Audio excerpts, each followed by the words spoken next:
In my wellness practice, I see time and time again clients coming in with great intentions to make a change, have a transformation in their life, and they start out wonderfully, and as time goes on, the slope starts to go steeper and steeper down, and the good intentions are still there, but the fact of the matter is the subconscious patterning is so strong that any little setback can be a trigger to set them off sliding down that slope again.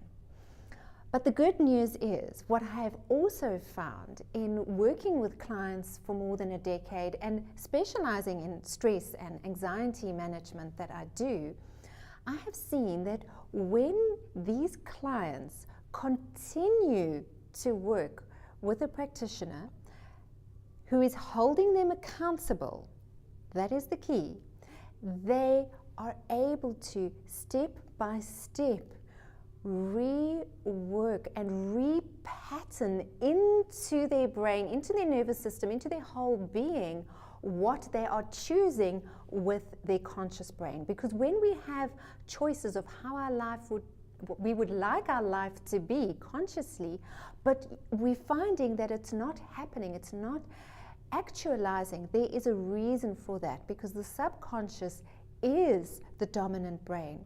But when we are reprogramming our subconscious to a point that it is automatically bringing about into our life what we consciously intended, then we have neural resonance. And that is the key to successful wellness.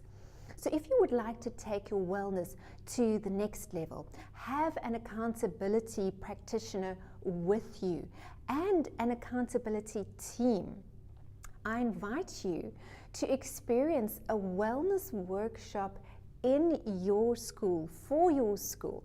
I come to schools, I provide these workshops for educators, either in person or online. We can do webinars as well, which work just as equally as powerfully and are as much fun, because you're getting the same tools.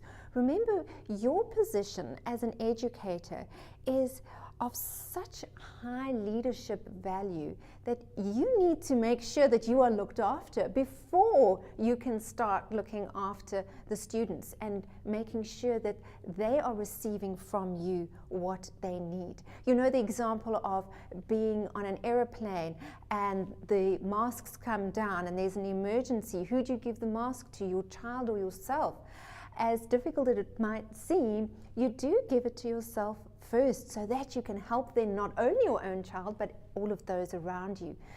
So I really do urge you to take your wellness seriously, because you will be able to do and live your dream and help those students in the way that you desire to, with the passion that you had when you started out teaching.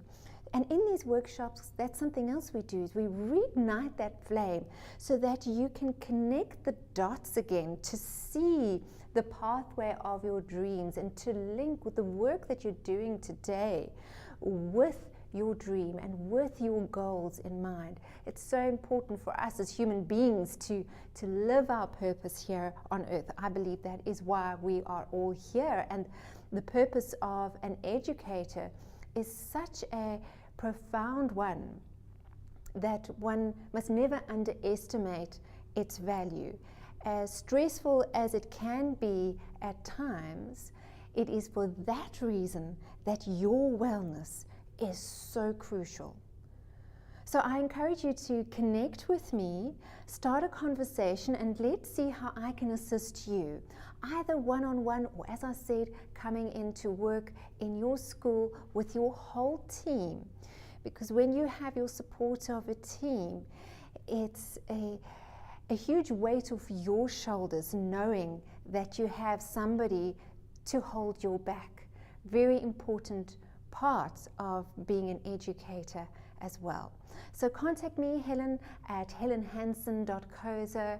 I'd love to hear from you, love to hear what benefited you out of these techniques, where you are at the moment with your stress levels and where you would like to be. And of course, how you see that I would be able to assist you.